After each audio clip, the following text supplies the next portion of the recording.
warahmatullahi wabarakatuh. Perkenalkan, nama saya Diarus Sitaheni dengan NIM 2005-040001. Saya merupakan mahasiswi ilmu hukum Fakultas Ilmu Sosial dan Ilmu Politik Universitas Maritim Raja Ali Haji. Di sini saya sedikit akan menjelaskan mengenai perjanjian kerja laut, yang mana ini merupakan pemenuhan tugas dari mata kuliah Hukum Dagang Maritim.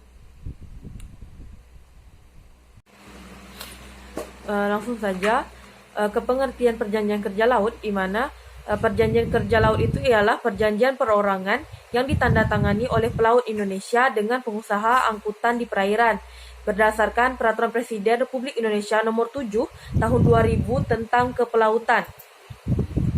Jadi perjanjian kerja laut itu adalah perjanjian yang diadakan antara seorang pengusaha perkapalan pada satu pihak dengan seorang buruh di pihak lain, di mana yang terakhir ini mengikat dirinya untuk melakukan pekerjaan dalam dinas pada pengusaha perkapalan dengan mendapat upah sebagai nahkoda atau sebagai anak buah kapal berdasarkan pasal 395 KUHD.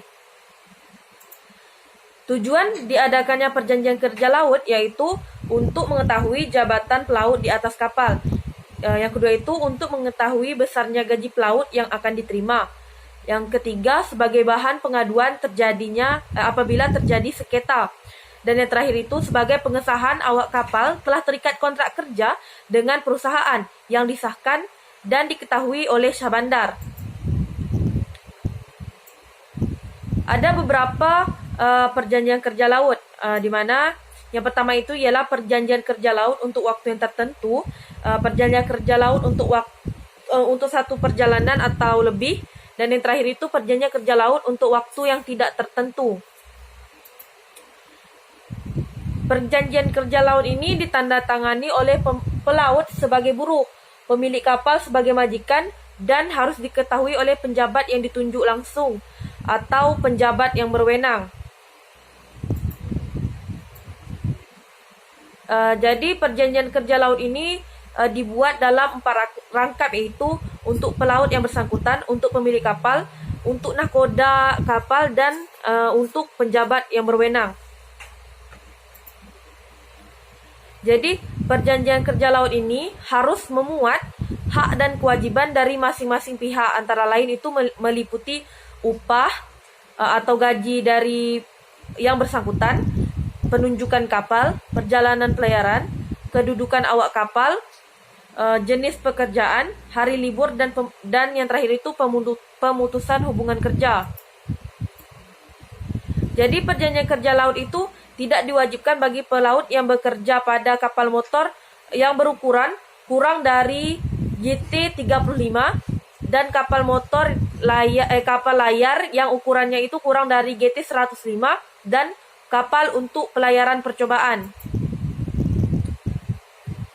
Apa saja hal-hal yang dapat dicantumkan dalam perjanjian kerja laut itu antara lain nama pelaut, tempat dan tanggal lahir pelaut, tempat dan tanggal perjanjian dibuat, nama kapal atau kapal-kapal di mana pelaut akan berlayar. Terus masa berlakunya perjanjian atau masa kontrak dari perjanjian tersebut, tanggal mulai berlakunya perjanjian, jabatan pelaut di atas kapal, serta pernyataan lain apabila pelaut juga mengikatkan diri untuk tugas lain selain tugas di kapal.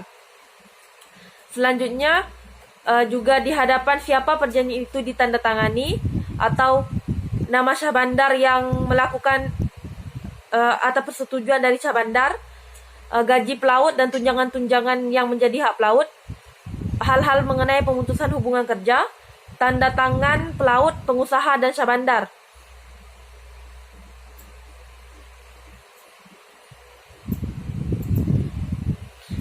Ada beberapa cara-cara untuk mengakhiri hubungan kerja. Yang pertama itu dengan alasan yang wajar, dan yang kedua itu dengan alasan yang penting dan mendesak.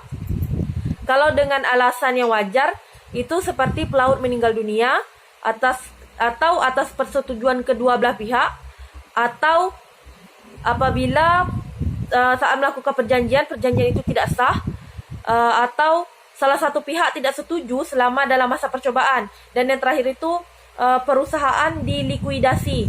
Itu menjadi alasan yang wajar untuk pengakhiran perjanjian kerja laut. Yang kedua itu perjanjian kerja laut dengan alasan yang penting dan mendesak. Ada beberapa alasan perjanjian kerja laut itu berakhir dengan alasan penting atau mendesak, itu alasan mendadak dari perusahaan atau majikan, alasan mendadak dari pelaut, dan atau saat pelaut itu terganggu dengan ingatannya. Jadi itu dapat menjadi pengakhiran dari perjanjian kerja laut yang telah dibuat. Kalau alasan mendadak dari perusahaan atau majikan itu seperti pelaut melakukan penyeludupan, atau pelaut menganiaya pengusaha kapal, atau apabila pelaut itu merusak alat-alat yang merugikan perusahaan, ataupun apabila pelaut sering mabuk-mabukan di atas kapal, menolak perintah majikan, pelaut tersangkut masalah hukum, atau pelaut tidak naik kapal. Kalau alasan mendadak atau mendesak dari pelaut dapat seperti pelaut tidak dibayarkan gajinya, pelaut sakit keras dan tidak dapat bekerja, pelaut mengalami kecelakaan kerja, atau pengusaha memerintahkan perbuatan yang melanggar hukum. Jadi ketika pengusaha atau dari perusahaan itu memerintahkan kepada pelaut untuk melakukan sesuatu yang atau perbuatan yang melanggar hukum, maka itu dapat menjadi salah satu alasan mendadak atau mendesak dari pelaut untuk melakukan untuk mengakhiri perjanjian kerja laut tadi. Baiklah, sekian yang dapat saya sampaikan. Terlebih dan kurang saya mohon maaf. Assalamualaikum warahmatullahi wabarakatuh.